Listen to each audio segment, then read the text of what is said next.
Assalamualaikum warahmatullahi wabarakatuh.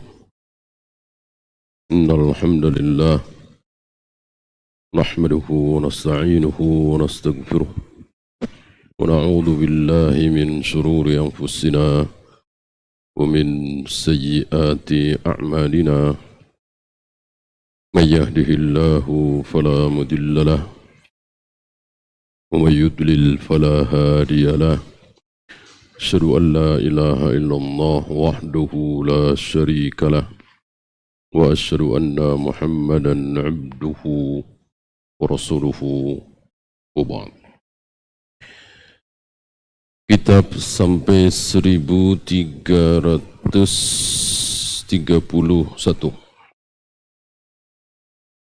Wa an Abi Mas'udin radhiyallahu anhu qala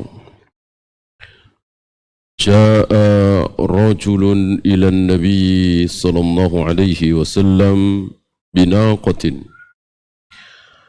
Ada seorang laki-laki datang menghadap Nabi sallallahu alaihi wasallam dengan membawa naqah, unta, makhtumatin, yang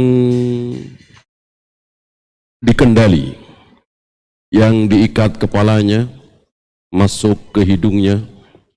Biasa hewan ternak, ya, unta, kerbau, sapi, diperlakukan seperti itu untuk mudah menggiringnya, menariknya.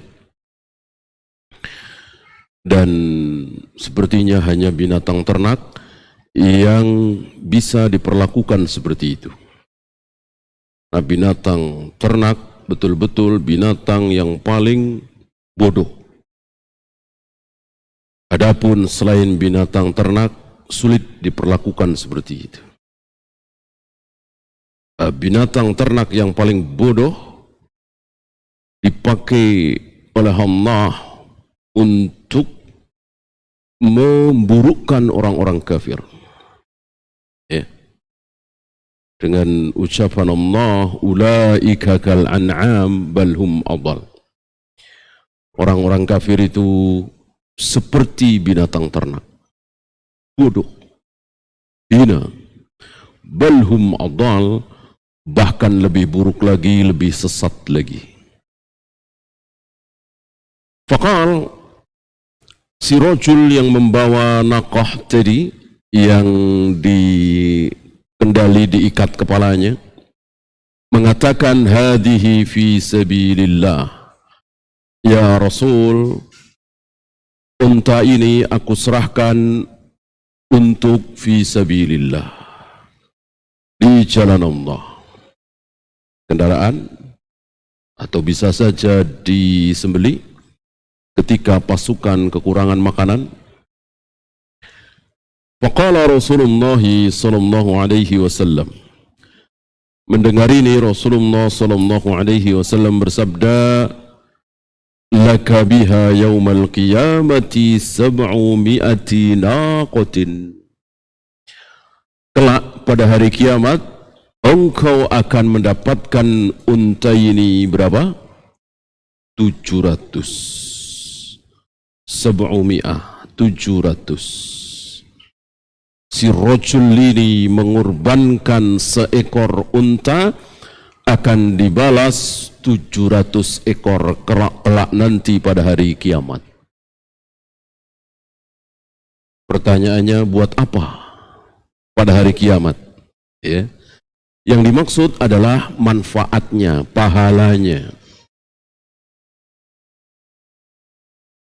Bukan ada 700 ekor unta kemudian diserahkan, ya.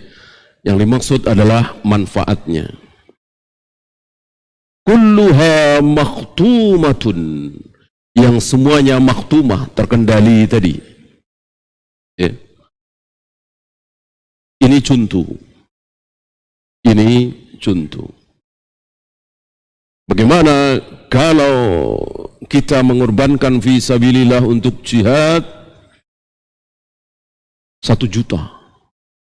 Kita korbankan 1 juta rupiah, maka akan dibalas kelak berapa? 700 juta. 1 miliar, 700 miliar. Dan begitu seterusnya. 700 kali lipat dijazmkan oleh Nabi, dipastikan oleh Nabi sallallahu alaihi wasallam. Rawahu Muslim, hadis ini sahih riwayat Muslim. Fiqhul hadis.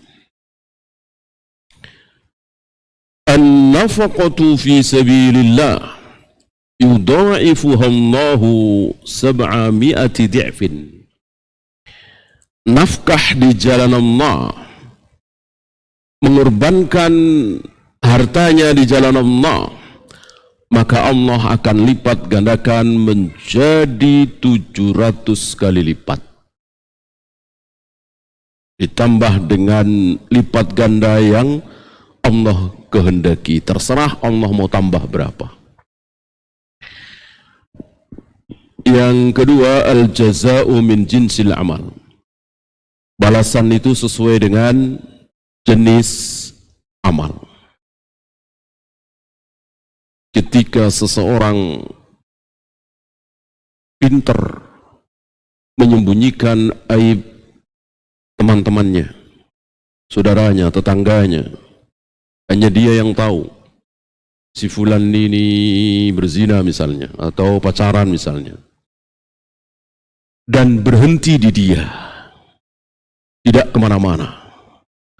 Orang seperti ini kelak akan dibalas oleh Allah, aibnya ditutup oleh Allah, dosa-dosanya ditutup oleh Allah.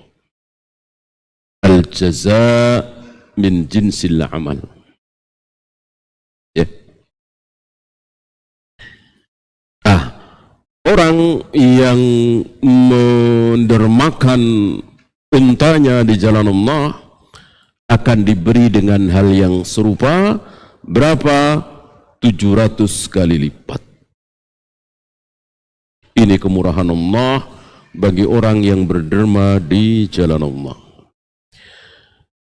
Kemudian 1332, wa an Abi Hammad, dari Abu Hammad, wa yuqalu Abu Su'ad, wa yuqalu Abu Asad, wa yuqalu Abu Amir, wa yuqalu Abu Amr, pakai wawu Amr,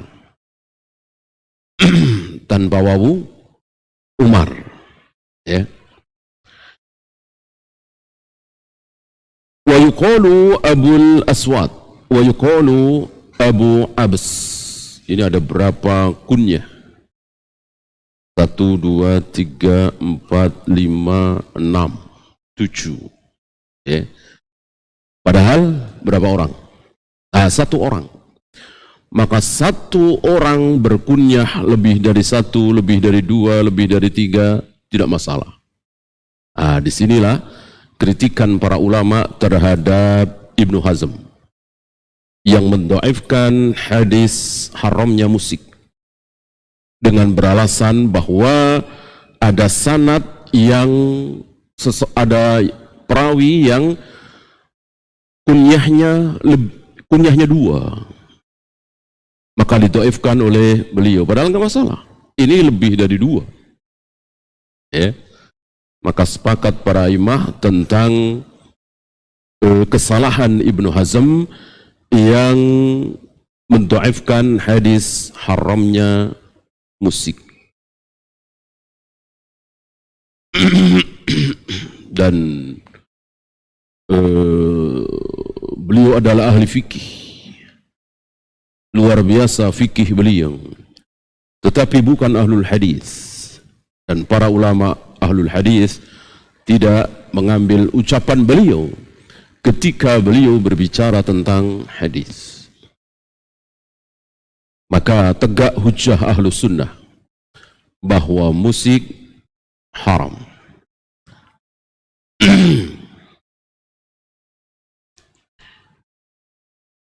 Namanya adalah Uqbah bin Amir. Uqbah bin Amir al-Juhani. Qala, dia berkata,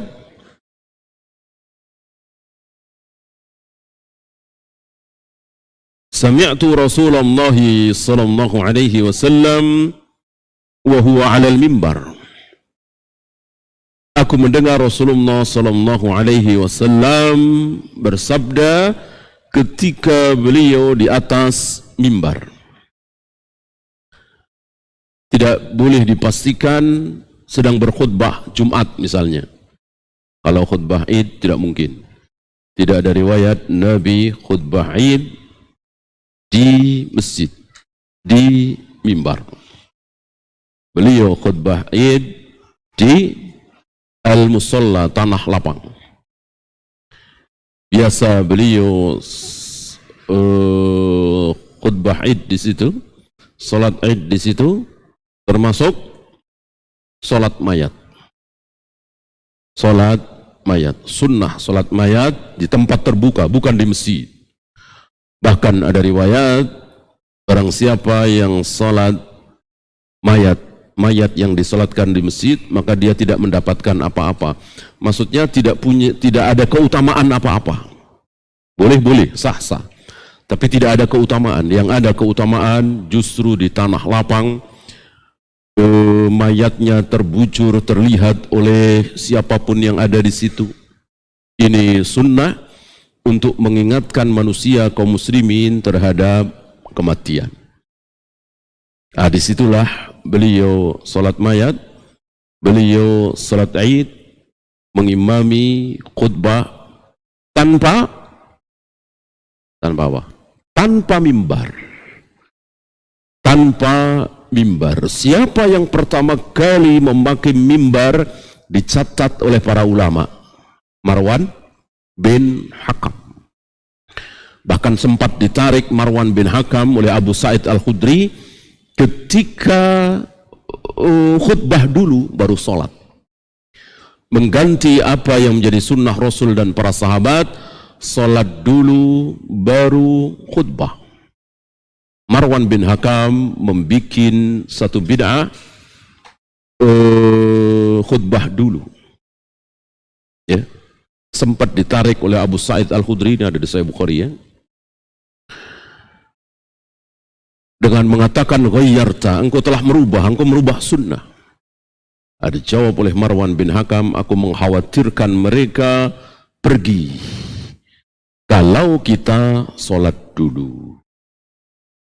Ya, ini tidak berfawaid bahwa ketika pemimpin melakukan kesalahan apapun harus kita ikuti, tidak.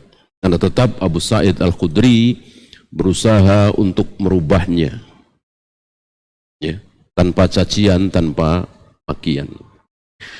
Di sini dikatakan di atas mimbar, berarti di masjid, karena hanya di masjid yang ada mimbarnya. Di al-musalla tidak ada mimbarnya,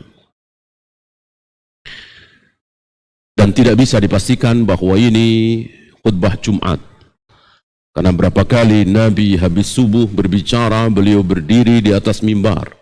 Habis sholat, beliau berdiri di atas mimbar, mengucapkan sesuatu. Ucapan ini kan tidak dipastikan bahwa khutbah Jumat. Yaqul wa'iddu lahum mastata'tum min quwwatin. Rasulullah membawakan satu ayat, wa'iddu lahum mastata'tum min quwwatin. Persiapkanlah oleh kalian apapun yang kalian sanggup, yang berupa kekuatan. Persiapkan oleh kalian kekuatan apapun yang kalian sanggupi. Diteruskan dengan kuda-kuda perang. Ya.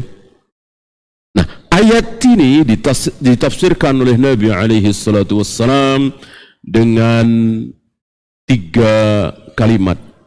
Satu kalimat diulang 3 kali. Ala innal quwwata ar-ramyu. Ala innal quwwata ar-ramyu. Ala innal quwwata ar-ramyu. Diulang 3 kali. Ketahuilah sesungguhnya kekuatan itu ada pada ar-ramyu. Apa ar-ramyu? Lemparan.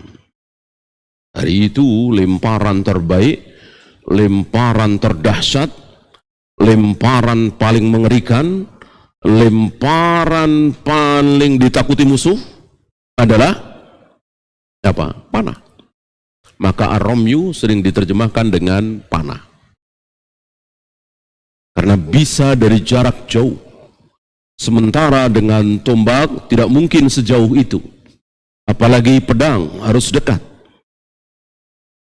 Panah bisa jauh. Mungkin beberapa belas atau beberapa puluh meter. Bagi yang ahli bisa sampai sasaran. Ya. Tapi Nabi tidak mengatakan panah. Ar-ramyu kan Roma, yarmi kan apa artinya? Melempar kan?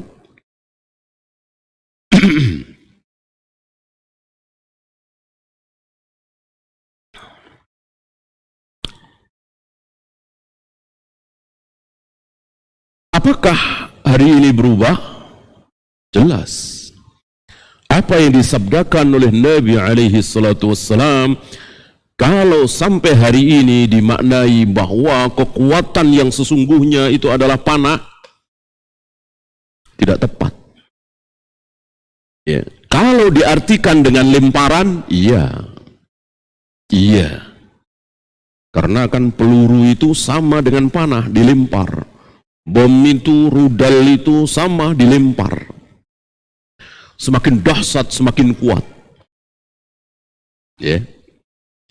Maka boleh bagi kita bermain panah, melatih diri bermain panah, boleh.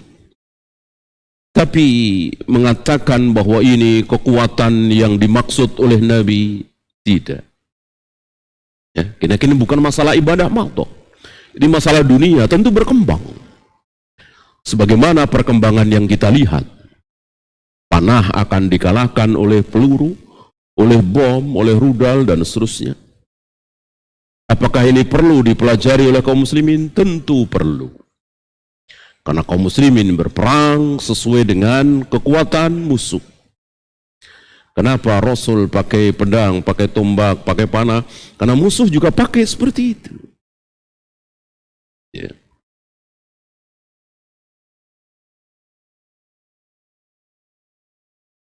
Rawahu Muslim. Fikul hadis. Fassara Rasulullah sallallahu alaihi wasallam al-quwwata fi qawlihi ta'ala bir-ramyi. Rasulullah sallallahu alaihi wasallam menafsirkan firman Allah, wa'iddu lahum mastata'tum min quwwatin wa min ribadil khayli, dan seterusnya, ditafsirkan dengan ar-ramyu, lemparan. Dan ini tafsiran terbaik sebagaimana fawaid berikutnya. Khairu ma fussira bihi kitabullah huwa sunnatu Rasulillah sallallahu alaihi wasallam. Sebaik-baik tafsiran Al-Quran adalah tafsiran yang datang dari Nabi sallallahu alaihi wasallam. Kenapa? Karena beliau yang paling tahu tentang Al-Quran. Beliau yang paling tahu tentang isi Al-Quran. Beliau yang paling tahu apa maksud Allah di ayat itu. Bukan si A, bukan si B, bukan si C. Bukan Imam Syafi'i yang paling tahu, bukan Imam Bukhari, bukan Imam Malik. Yang paling tahu apa maksud Allah di ayat Al-Quran itu Nabi sallallahu alaihi wasallam. Jangankan Imam Syafi'i, Imam Bukhari, Adi bin Hatim salah. Padahal sahabat, derajat sahabat, ilmu sahabat tidak tertandingi oleh siapapun. Tidak mungkin tertandingi oleh Imam Syafi'i, Imam Bukhari, Imam Muslim. Adi bin Hatim, sahabat. Menafsirkan, memaknai, memahami sebuah ayat salah. Tentang benang putih dan benang hitam itu. Kulu wasrobu hatta yatabayyana lakum, makanlah, minumlah, terus sampai jelas bagimu mana benang putih dan mana benang hitam. Difahami oleh Adi bin Hatim bahwa boleh makan, boleh minum dalam sahur itu terus sampai sebuah benang putih dan benang hitam terlihat bedanya. Maka sambil sahur, Adi bin Hatim meletakkan benang putih dan benang hitam di atas bantal.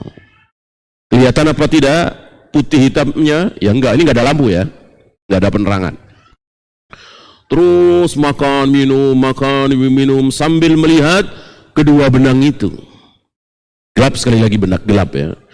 Selagi belum terlihat mana hitam mana putih, terus makan terus minum. Sampai terlihat, oh ini yang hitam, oh ini yang putih, baru berhenti makan, berhenti minum. Kira-kira kalau di kita sekarang jam berapa kira-kira? Mungkin bisa 5:30, mungkin jam 6. Udah kelewat subuh. Ya, salah faham beliau. Ketika ini dilaporkan kepada Nabi SAW, Nabi mengatakan bukan itu maksudnya. Maksudnya adalah benang hitam dan benang putih yang dimaksud adalah fajar, minal fajri. Maka turun ayat selanjutnya, minal fajri. Yang dimaksud adalah fajar. Jelas mana benang putih dan benang hitam dalam surat Al-Baqarah. Yang dimaksud adalah fajar. Makanlah, minumlah, sahur sampai terbit fajar. Itu yang dimaksud, sampai subuh. Berarti Adi bin Hatim gak paham ayat itu. Sekelas sahabat, apalagi Imam Syafi'i, apalagi Imam Bukhari, apalagi si A, si B, apalagi kita semua. Adi bin Hatim sahabat aja gak paham. Sebelum diterangkan oleh Nabi SAW. Disinilah kita tidak boleh menafsirkan Al-Quran suka-suka kita. Ini sangat bertentangan dengan kaidah yang ada di perguruan tinggi Islam. Mereka mengira bahwa ilmu tafsir adalah ilmu di mana kita bebas menafsirkan ayat itu. Namanya juga tafsiran. Tafsiran kami seperti ini.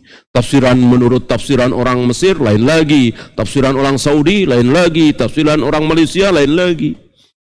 Ini kebatilan yang ada pada diri perguruan tinggi Islam tentang ilmu tafsir.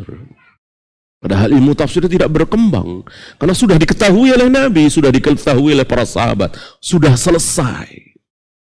Mereka beranggapan ilmu tafsir enggak selesai. Jadi ayat apapun bisa ditafsirkan sesuka siapapun. Kata mereka berkembang. Jadilah mereka menafsirkan yang aneh-aneh. Yang hari ini kita saksikan, ada yang mengatakan semua agama sama, semua agama benar, ahli kitab bukan cuman Yahudi dan Nasrani. Bahkan belum lama kita dengar bisa saja orang berhubungan badan bersetubuh halal padahal tidak menikah. Itu karena berangkat dari menafsirkan itu suka-suka si pentafsir. Padahal yang berhak menafsirkan ayat Al-Quran adalah Nabi SAW.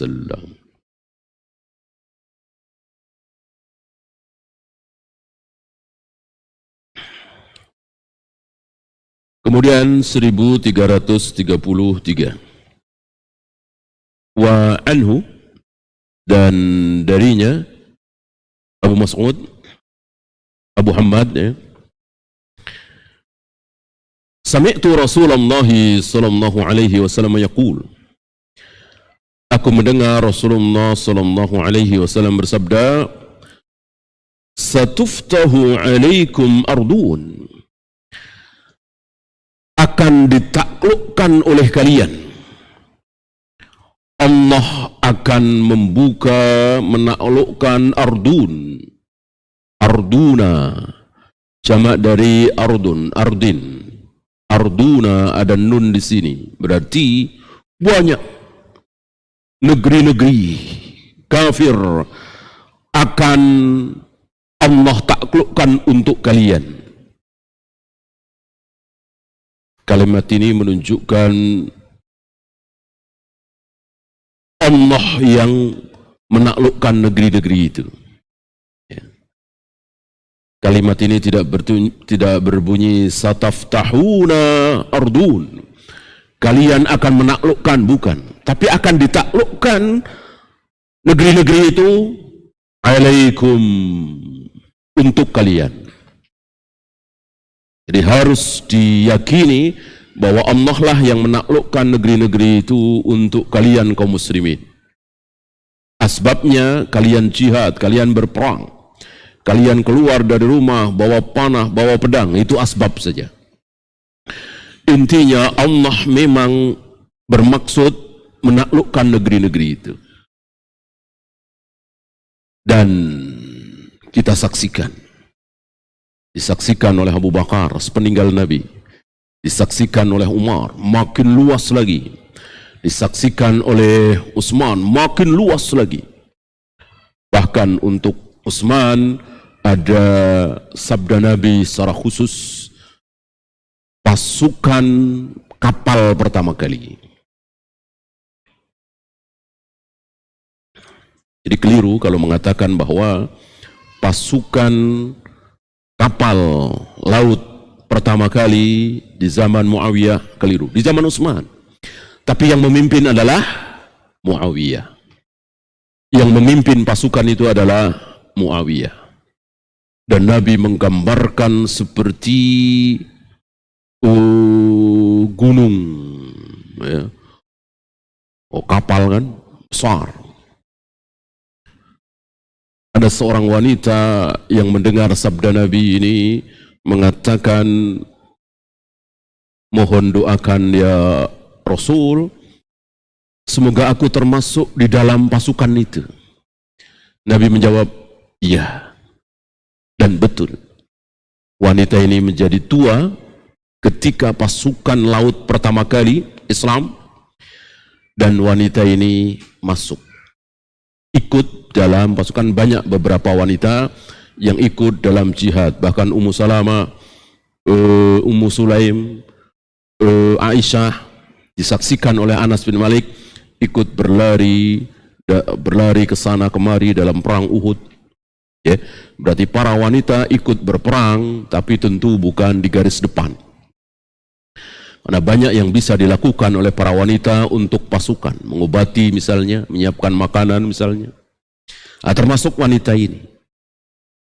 Ketika turun dari kapal, wanita ini langsung terjatuh dan mati. Yang disabdakan oleh Nabi betul terjadi. Wanita itu termasuk. Ya. Terus di zaman Ali bin Abi Thalib agak tersendat nih. Di zaman Ali bin Abi Thalib agak tersendat. Dari mulai Abu Bakar, Umar terus meluas, Utsman terus meluas. Di zaman Ali bin Abi Thalib agak tersendat.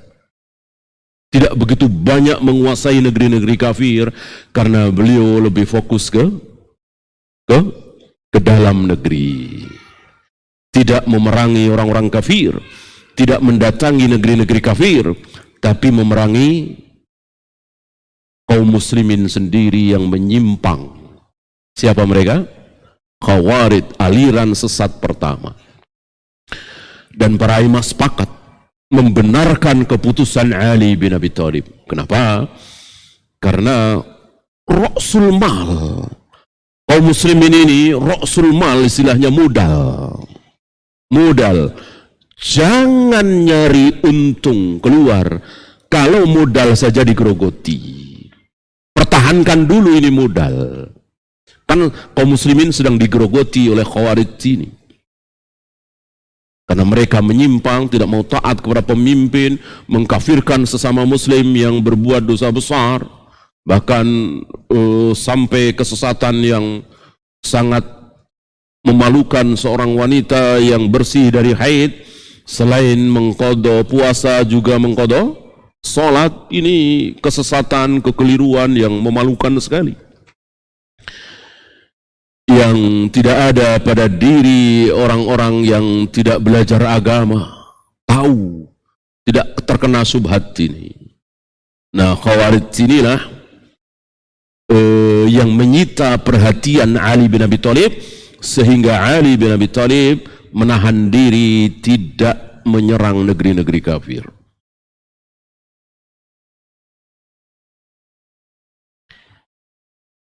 Terus sampai Umar bin Abdul Aziz, sampai Harun al-Rashid, ini luar biasa. Bahkan antum tahu tidak tanggung-tanggung sampai Eropa, sampai Spanyol, Andalus. Bahkan saking yakinnya para sahabat bertanya kepada Nabi, ya Rasul, mana di antara negeri besar ini, Rom dan Konstantin, yang ditaklukkan lebih dulu oleh kaum muslimin? Saking yakinnya para sahabat, pada dua-duanya pasti akan ditaklukkan oleh kaum muslimin, tapi mana duluan? Dijawab oleh Nabi, Konstantin dulu. Dan betul, ya, Romawi belum. Bukan tidak ya, belum. Roma masih berdiri megah kan, belum ditaklukkan oleh kaum muslimin. Bukan berarti tidak. Nabi cuma mengatakan belum. Konstantin dulu.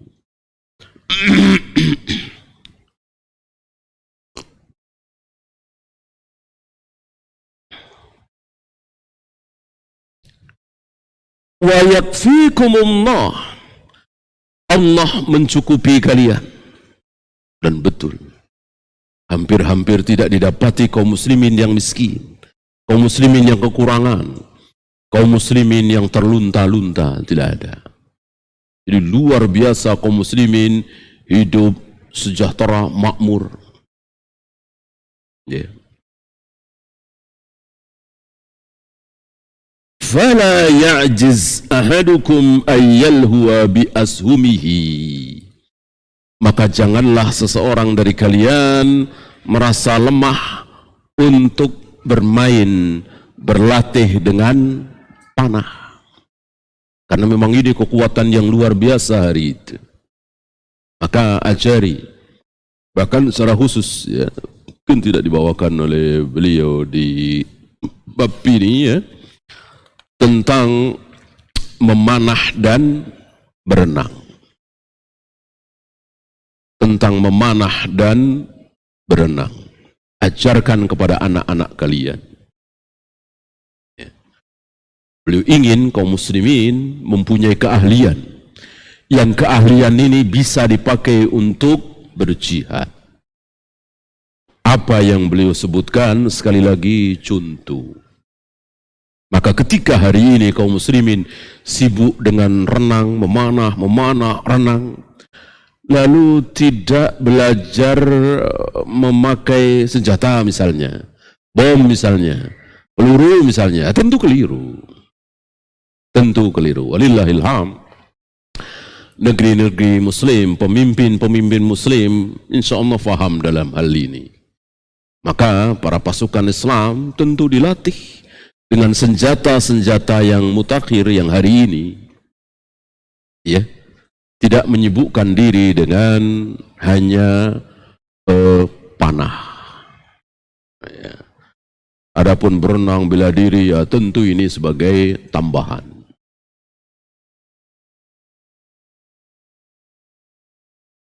Rawahu Muslim. Fikul hadis. Min dalailin nubuwati ikhbarur Rasuli sallallahu alaihi wasallam bima sayuftahu ala ummatihi al-bilad. Di antara tanda kenabian beliau, bahwa beliau betul-betul nabi, betul-betul rasul, beliau mengkhabarkan, menubuatkan bahwa banyak negeri-negeri yang akan ditaklukkan oleh kaum muslimin. Dan terjadi. Tidak ada ucapan nabi yang tidak terjadi. Masalahnya sudah apa belum? Yang sudah banyak sekali. Bahkan beberapa bulan, belum sampai setahun Nabi wafat, Abu Bakar melihat apa yang disabdakan oleh Nabi, dinubuatkan oleh Nabi, diramalkan oleh Nabi setahun yang lalu. Begitu juga Umar. Sepeninggal Abu Bakar, Umar melihat apa yang disabdakan oleh Nabi SAW. bahkan Umar mencari-cari anak muda. Mencari-cari anak muda dari Yaman, dari Qaran. Setiap kali datang rombongan dari Yaman, setiap kali itu Umar bertanya, ada si fulan? Siapa namanya? Karena Umar yakin betul ucapan Nabi tidak mungkin tidak terjadi. Ya. Begitu pula Umar wafat, kaum muslimin dipimpin oleh Utsman. Utsman menyaksikan. Apalagi Abu Hurairah. Abu Hurairah itu sampai memohon, ya Allah, aku berlindung kepada engkau dari tahun 60. Sampai tahunnya Abu Hurairah tahu. Dari Nabi SAW. Nabi Abu Hurairah tidak mengubral fitnah. Tahun 60 akan terjadi begini, tahun 60 ngapain? Orang pasti terjadi. Abu Hurairah memohon kepada Allah, aku berlindung kepada engkau ya Allah dari tahun 60. Dan betul, tahun 59 beliau wafat. Dan antum tahu apa yang terjadi di tahun 60, luar biasa. Barangkali ini yang dimaksud oleh Abu Hurairah, hafidtu min Rasulillahi bi'ain. Aku hafal dari Rasulullah itu, hadis-hadis itu 2 wi'a. 2 wadah besar, istilah kita 2 karung hadis. Yang 1 karung aku sampaikan kepada kaum muslimin. Kalau yang 1 karung lagi aku sampaikan juga, lakuti ahadzal bulkum. Barangkali leherku sudah digorok orang. Ya, ini menunjukkan bahwa ada ilmu-ilmu yang kaum muslimin nggak perlu tahu. Nanti juga tahu sendiri. Ya, nggak usah diobral, nggak usah disampaikan. Beda dengan ilmu berapa rakaat salat tarawih, berapa kali melempar jumrah, apa itu tauhid rububiyah, uluhiyah, asma. Ini kaum muslimin perlu tahu, wajib tahu. Tapi kalau tahun sekian akan terjadi akan terjadi ini, boleh tahu, boleh tidak. Maka Abu Hurairah tidak sampaikan. Ini menyangkut fitnah yang diistilahkan oleh Abu Hurairah dengan imaratus sibyan, pemimpin anak-anak. Jadi masih muda sekali. Dan terjadi di situ. Min imaratis sibyan. Ya. Bandingkan dengan para pengumbar fitnah hari ini. Akan terjadi nanti tahun ini. Udah begitu nggak benar lagi, ya kan? Abu Hurairah benar, tapi nggak disampaikan karena fitnah, menakut-nakuti kaum muslimin. Ya? Bagaimana seandainya Abu Hurairah mengatakan salah satu cucu Rasulullah akan dibantai oleh sesama muslim, tentu mengerikan sekali ini. Ya sudah, nggak disampaikan, kan pasti terjadi sabda Nabi SAW. Nggak mungkin tidak. Ya. Ini kabar gembira bahwa negeri-negeri kafir akan ditaklukkan oleh kaum muslimin. Dan betul. Kemudian al-jihadu fi sabilillahi min asbabi kifayatin nasi fi ma'ashihim wa sa'ati arzakihim lianna rizqa hadhil ummati tahta rimahiha. Jihad fi sabilillah ini menyebabkan kesejahteraan manusia kaum muslimin, hidupnya kaum muslimin, rezekinya kaum muslimin, karena rezeki umat ini di mana? Di bawah tombak pedang senjata. Itu yang terjadi. Itu yang terjadi dari zaman Nabi, sahabat tabi'in, atba'ut tabi'in. Mereka kaya raya, makmur, sejahtera, sukses, nikmat hidupnya. Dari apa? Dari jihad. Dari jihad. Ya. Kita tidak dapati satu riwayat sahabat tabi'in, atba'ut tabi'in kaya raya karena hasil kurmanya, kebunnya, tambangnya. Tidak ada riwayat itu.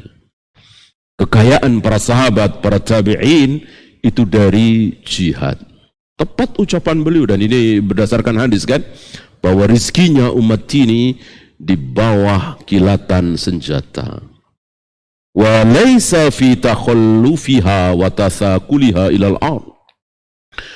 Bukan karena keengganan mereka, keberatan mereka sehingga tidak mau berjihad. Ya. Justru dengan tidak mau berjihad, kaum muslimin diuji oleh Allah dengan ujian yang kita saksikan hari ini. Gara-gara tidak ada jihad.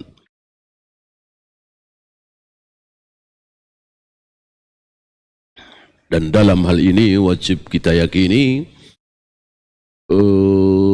jangan takut celaan. Wala yakhafuna laumata laim. Salah satu generasi yang dipuji-puji oleh Allah dan Rasulnya ada beberapa sifat. Di antara sifatnya apa? Wala yakhafuna laumata laim. Tidak takut dicela oleh orang-orang kafir. Hari ini saudara-saudara kita, kaum muslimin, terutama para tokoh, takut dicela. Mereka tidak mau dicela, dikritik bahwa Islam berdakwah dengan perang, Islam hobi perang, laki-laki Islam hobinya kawin lagi, dan seterusnya, lalu ditutup-tutupi. Tajammul istilah beliau. Bukan begitu sifat seorang muslim. Ketika dikritik, dicaci, dicemooh orang-orang kafir, biasa. Tidak usah pusing, tidak usah ambil peduli. Sebagaimana Rasul dan para sahabat tidak peduli. Mau dibilang gila, mau dibilang penyair, mau dibilang tukang sihir, mau dibilang haus darah, tidak usah pedulikan. Salah satu penyakit kaum muslimin hari ini, terutama para tokoh, terlalu pusing dengan penilaian orang lain. Mestinya tidak usah pusing. Mau dibilang apa, terserah. Inilah Islam. Kita sedang taat kepada Allah dan Rasulnya. Kita sedang menikmati apa yang dihalalkan oleh Allah dan Rasulnya. Begitu. Kalau kalian menikmati apa yang diharamkan oleh Allah dan Rasulnya, sementara kami menikmati apa yang dihalalkan oleh Allah dan Rasulnya. Inilah muslim, inilah orang-orang yang beriman. Tidak takut celaan.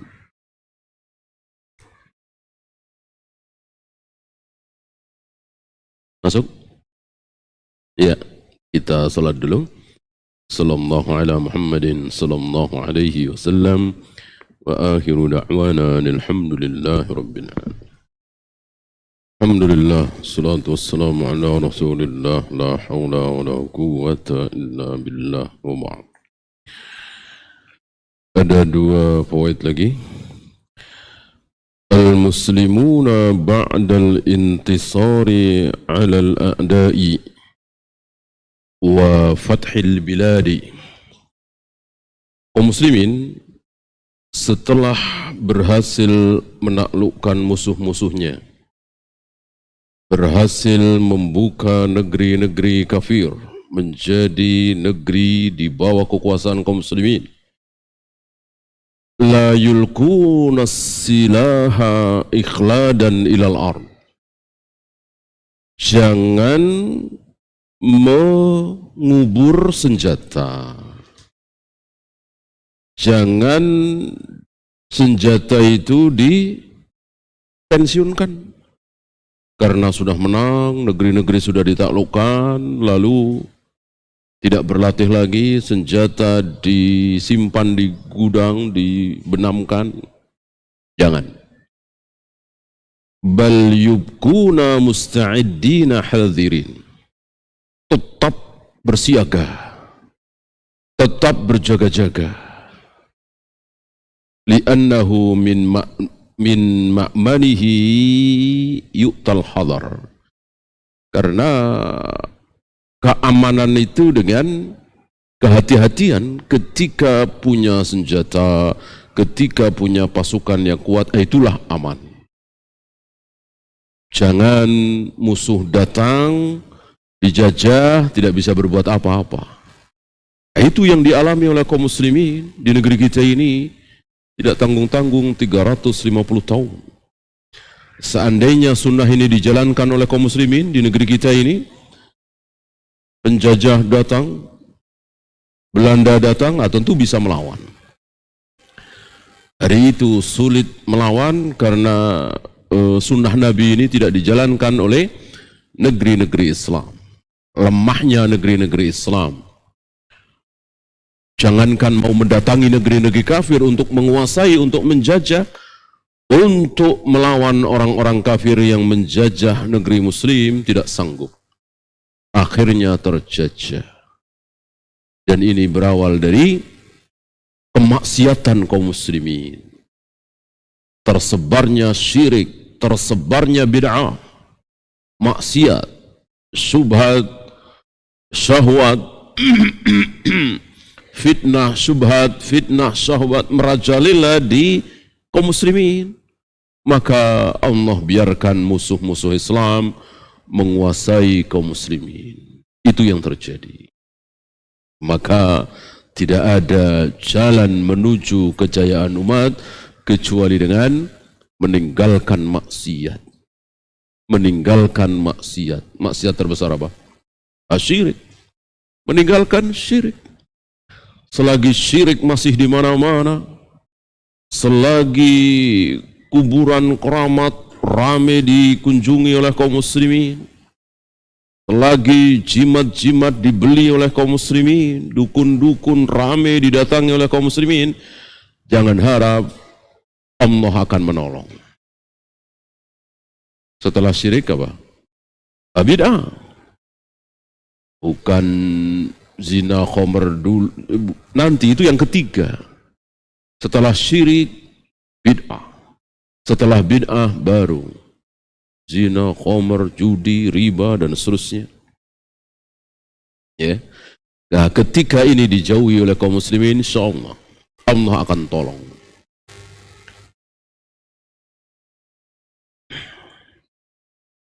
Yang terakhir, al-Islamu yahutsu adba'ahu wa du'atahu ala al-i'dadi wal isti'dadi fi kulli al-ahwal. Islam menganjurkan, mendorong para pengikutnya, kaum muslimin, dai-dainya untuk mempersiapkan diri, i'dad, isti'dad dalam segala hal. Ini bisa khusus, bisa umum. Khusus siapa? Pemerintah. Dengan melatih para tentara. Umum siapa? Kita semua. Nah, bisa saja yang akan menjadi tentara itu anak kita, cucu kita yang masih kecil, dipersiapkan. Nah, fisik itu butuh latihan. Sebagaimana otak itu juga butuh latihan.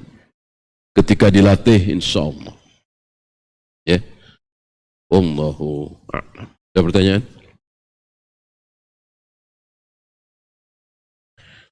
Apakah sholat jenazah di masjid tetap mendapat keutamaan pahala 1 qiraat? Tetap. Yang dimaksud oleh Nabi tidak mendapat apa-apa itu tidak ada keutamaan dibanding sholat di lapangan. Ya, adapun berpahala 1 qiraat tetap. Ya.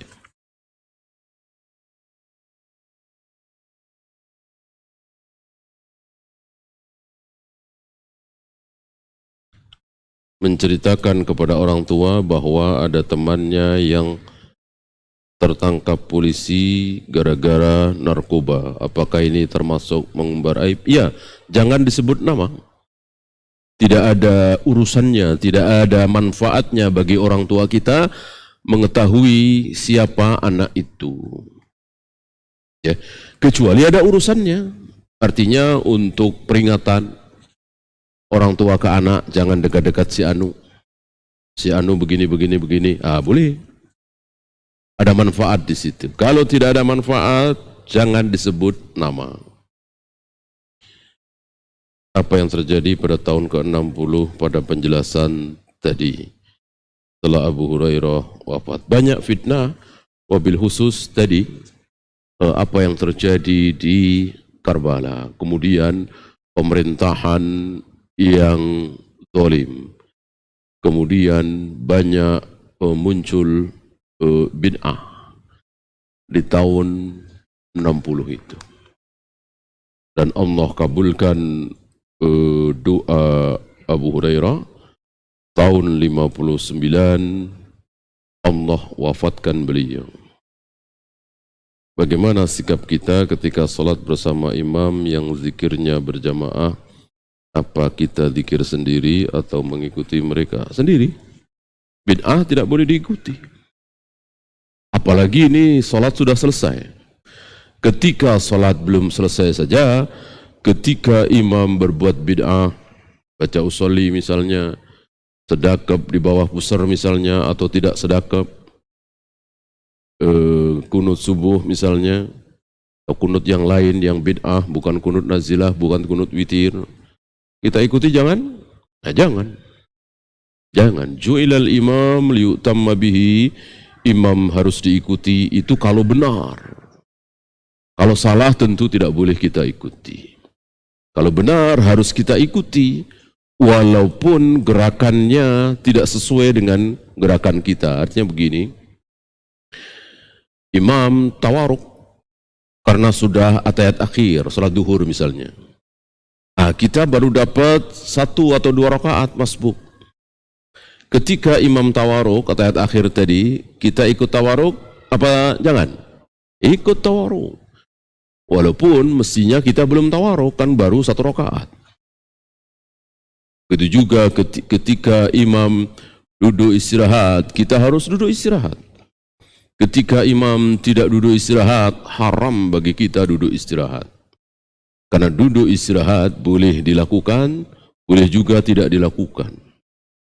Kadang Nabi duduk istirahat, kadang tidak. Ya. Adapun imam jelas-jelas salah, tidak boleh kita ikuti. Ambil contoh misalnya imam lupa mestinya salam, sholat maghrib misalnya, ini berdiri. Kita ingatkan subhanallah masih berdiri, tentu tidak kita ikuti karena salah. Mana mungkin maghrib 4 rakaat, maghrib 3 rakaat. Maka tetap kita dalam posisi atayat akhir, tawaruk, sambil menunggu imam salam. Kesimpulannya bahwa imam harus diikuti kalau imam itu benar. Kalau salah tidak boleh.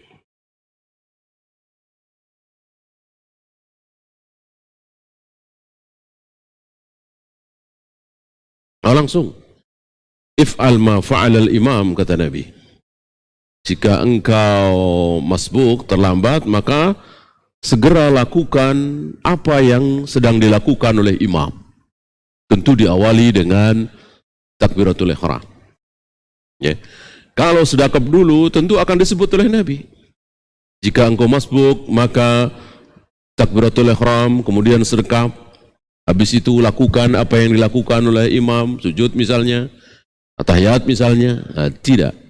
Ucapan Nabi, lakukan persis seperti apa yang dilakukan oleh imam, berarti menunjukkan tidak sedekap. Dan itu sudah dapat 1 rakaat ketika imam sedang ruku. Seringkali disebar berita duka di medsos, lalu diikuti dengan istirja oleh para anggota. Apakah perbuatan tersebut tepat? Tentang pengumuman ini, apakah termasuk an-na'yu, ini perlu dibahas. Ya. Kalau an-na'yu memang dilarang. Ya. Seperti Syekh Albani membid'ahkan pengumuman kematian di masjid-masjid. Karena beliau berpandangan kaum muslimin menganggap ini sunnah. Jadi ketika ada yang meninggal, sunnah diumumkan di speaker-speaker masjid. Nah, anggapan seperti ini tentu anggapan yang keliru, maka dibid'ahkan oleh beliau. Ya. Bukan maksud beliau bahwa mengumumkan kematian itu haram apapun maksudnya, tentu tidak. Ketika di situ ada manfaat, orang berbondong-bondong untuk menyolati, untuk mengantarkan ke kubur, kenapa tidak? Ya. Saya kira apa yang terjadi di sekitar kita diumumkan, maksudnya seperti itu. Kalau tidak ada maksud seperti itu, artinya kalau ada kematian harus diumumkan di speaker masjid, mau nyolati, mau tidak, pokoknya sunnahnya seperti itu yang dimaksud oleh beliau, bid'ah. Ya. Bagaimana istirja? Ya sunnah kan, kita mendengarkan kematian, mengucapkan inna lillahi wa inna ilaihi raji'un. Apakah harus dipertahankan rumah tangga sementara ibu tidak suka dengan istri? Maksudnya istri saya gitu ya, karena istri tidak patuh dan tidak punya sopan santun dan tata krama. Bisa mengambil dalilnya Nabi Ismail yang oleh ayahnya Nabi Ibrahim disuruh mengganti palang pintu. Ucapan ini diucapkan oleh Nabi Ibrahim tidak secara terus terang apa adanya, vulgar, karena Nabi Ismail tidak ada, sedang pergi. Yang ada istrinya itu. Sekilas ngobrol dengan menantunya itu, si wanita itu nggak tahu kalau itu mertuanya, kalau itu Nabi Ibrahim. Ya mungkin tidak sampai seharian ya. Mungkin sejam, mungkin 2 jam. Nabi Ibrahim berkesimpulan, ini wanita yang tidak baik. Ngeluh, bicarakan aib suami, dan seterusnya. Maka Nabi Ibrahim sampai kepada satu kesimpulan, bahwa wanita ini lebih baik dicerai oleh putraku Ismail. Dan pesan itu disampaikan kepada istrinya terhadap Nabi Ismail, dan Nabi Ismail faham apa maksud Nabi Ibrahim ayahnya. Ini bisa diambil dalil ya, bahwa orang tua berhak menyuruh putranya untuk menceraikan istrinya ketika ada akhlak seperti tadi ya. Ini terulang dengan Umar terhadap Ibnu Umar. Sama. Ya. Jadi orang tua punya hak untuk menyuruh putranya menceraikan istrinya ketika akhlaknya tidak bagus, apalagi sampai tidak mau pakai jilbab, tidak mau ngaji, tidak mau mengikuti manhaj yang hak ini. Boleh. Karena memang talak, cerai itu hak suami. Allahu. Ya, itu saja kita akhiri. Subhanakallahumma bihamdika asyhadu an la ilaha illa anta astaghfiruka wa atubu ilaik. Assalamualaikum warahmatullahi wabarakatuh.